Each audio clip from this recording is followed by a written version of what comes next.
Hello guys, welcome to my channel. मैं आ गई हूँ नए एपिसोड के साथ।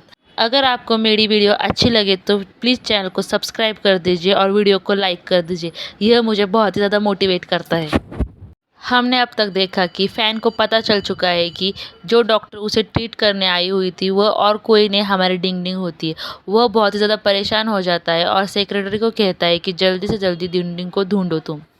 नेक्स्ट सीन में हम देखते हैं कि डिंग डिंग दादाजी के बर्थडे पार्टी पर आई होती है। वहाँ पर डिंग डिंग की सौतेली बहन डिंग डिंग को बहुत ही ज़्यादा भला बुरा कह रहे होते हैं। यह सब देखकर दादाजी बहुत ही ज़्यादा गुस्सा हो जाते हैं और कह देते हैं कि मेरे प्रॉपर्टी के 30% शेयर डिंग डिंग के पास रहेंगे। यह बात सुनकर डिंग डिंग की सौतेली बहन बहुत ही ज़्यादा गुस्सा हो जाती है और कह देती है कि सभी प्रॉपर्टी मेरे नाम पर कर दो। तभी दादाजी को इसकी वजह से हार्ट अटैक आ जाता है। तभी डिंग डिंग दादाजी को देखने जाती है तो डिंग डिंग की सौतेली बहन गुंडों को भेजकर उसे रोकने की कोशिश करती है। तभी डिंग डिंग दादाजी को बचाने के लिए उन पर वार करने की तैयारी करने लगती है। डिंग डिंग की सौतेली माँ बहुत ही ज़्यादा हंस रही होती है कि अब तुम्हारी मदद कौन करेगा। तभी डिंग डिंग मिस्टर फैन को कॉल करती है और कहती है कि जल्दी से जल्दी मुझे मदद भेजो, मैं तुम्हारे पैरों का इलाज कर दूंगी। तभी हमारा फैन डैशिंग एंट्री मारता है और सब लोगों को कहता है कि तुम रुक जाओ, नहीं तो इसका परिणाम बहुत ही बुरा होगा। तभी डिंग डिंग की सौतेली बहन कहती है कि तुम गलत रूम में आ चुके हो, यह तुम्हारा रूम नहीं है। तभी डिंग डिंग कहती है कि यह कोरिया की रिचेस्ट मैन मिस्टर फैन है। तभी डिंग डिंग की सौतेली बहन कहती है कि तुम हमें पागल नहीं बना सकते, यह तो मिस्टर फैन के जूतों के बराबर भी नहीं है। यह बात सुनकर मिस्टर फैन के सेक्रेटरी को बहुत ही ज़्यादा गुस्सा आ जाता है। वह मिस्टर फैन को कहता है कि आप जल्दी से मुझे आदेश दीजिए, मैं इनका काम तमाम कर देता हूँ। यह सब देखकर डिंग डिंग की सौतेली माँ बहुत ही ज़्यादा हंस रही होती है और तभी डिंग डिंग की सौतेली बहन वाइन नीचे गिराकर फैन को कहती है कि तुम अब नी डाउन हो जाओ, नहीं तो इसका अंजाम बहुत ही बुरा होगा। तभी रो कहता है कि आप प्लीज़ नी डाउन मत होना, आप इनके सामने हार मत मानना। तभी फैन कहता है कि तुम डरो मत, मैं नी डाउन नहीं होगा। तो हाँ, डिंग डिंग की सौतेली बहन मैनेजर को कॉल करने लगती है कि अब तुम्हें हमारा मैनेजर ही सबक सिखाया, ऐसे कहकर। तभी वहाँ पर मैनेजर की एंट्री होती है। डिंग डिंग की सौतेली बहन मैनेजर को कहने लगती है कि देखो ये सब हमें बहुत परेशान कर रहे हैं। तभी मैनेजर मिस्टर फैन को देखता है और उनके सामने ग्रीट करने लगता है और वह उन्हें पहचान लेते। यह सब देखकर डिंग डिंग की सौतेली बहन बहुत ही ज़्यादा घबरा जाती और कहने लगती, क्या ये सच में मिस्टर फैन है? यह सब होने के बाद मैनेजर डिंग डिंग की सौतेली बहन को ही बहुत ज़्यादा मारने लगता है, उसे थप्पड़ पे थप्पड़ मारने लगता है। यह सीन बहुत ही ज़्यादा मज़ेदार होता है।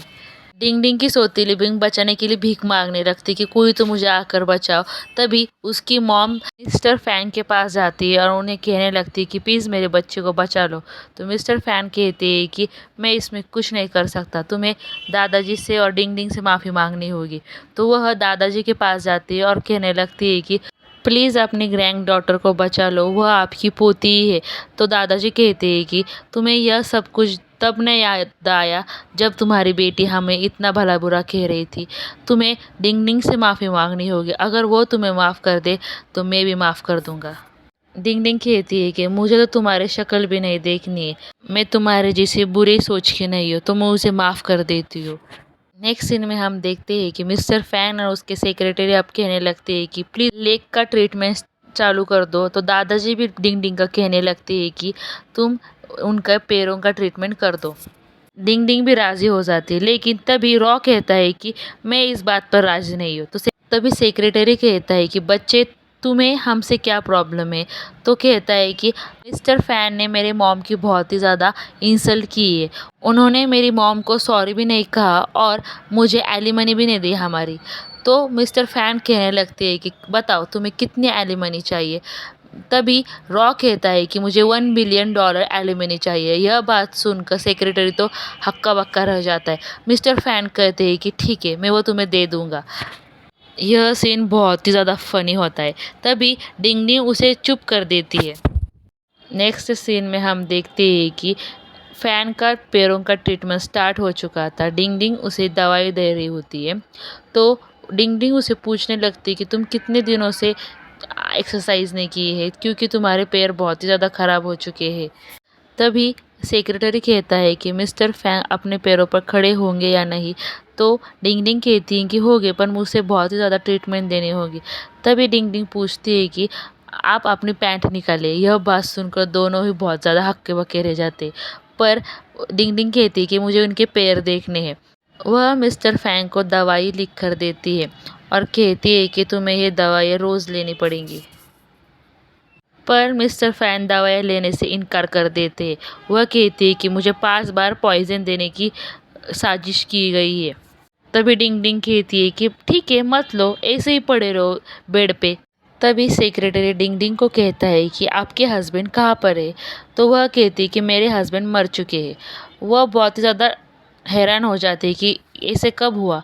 तो वह कहती है कि मेरी शादी ही नहीं हुई है।